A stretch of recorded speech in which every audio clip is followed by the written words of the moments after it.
కేంద్రానికి పశ్చిమ బెంగాల్ సీఎం మమతా బెనర్జీకి మధ్య పోరు తీవ్ర స్థాయికి చేరింది.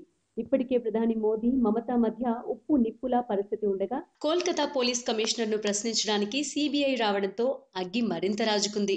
తృణమూల్ నేతలు ఆరోపణలు ఎదుర్కొంటున్న Sharada chit fund, Rose Valley స్కామ్లపై ఏర్పాటు చేసిన సిట్కి కోల్కతా పోలీస్ కమిషనర్ రాజీవ్ కుమార్ నేతృత్వం వహించారు. 2013లో మమతా సర్కారు ఈ సిట్ను ఏర్పాటు చేసింది. ఈ మోసాలపై సీబీఐ దర్యాప్తునకు ఆదేశించాలని బాధితులు సుప్రీంకోర్టును ఆశ్రయించారు.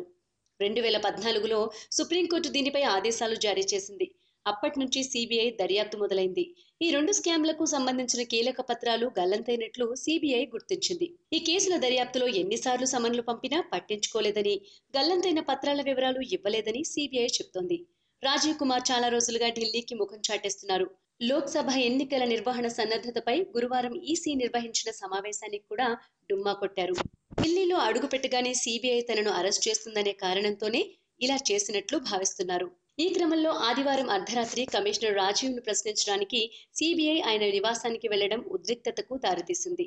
రాజీవ్ పరారీలో ఉన్నందుకే తాము ఈ చర్యకు దిగాల్సొచ్చిందని సీబీఐ సమర్థించుకుంది. తక్షణం అప్రమత్తమైన పోలీసు బలగాలు సీబీఐ అధికారుల్ని రాజీవ్ నివాసానికి వెలుపలే అడ్డుకోవడమే కాకుండా వారిని జీపులో పడేసి పోలీస్ స్టేషన్కు తీసుకుపోయాయి.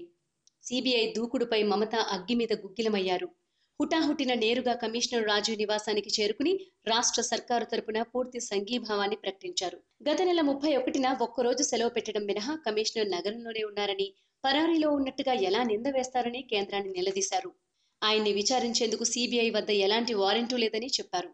పోలీసు శాఖతో పాటు అన్ని వ్యవస్థల్ని తమ గుప్పిట పెట్టుకోవాలని కేంద్రం ప్రయత్నిస్తోందని ఆరోపించారు. తన పాలనా యంత్రాంగం మీద దాడికి కేంద్ర బలగాలను పంపిస్తున్నారని మండిపడ్డారు. దీనిపై తాను తక్షణం దీక్షకు దిగుతానని ప్రకటించి రాత్రికి రాత్రి నడి రోడ్డుపై దీక్ష చేపట్టారు.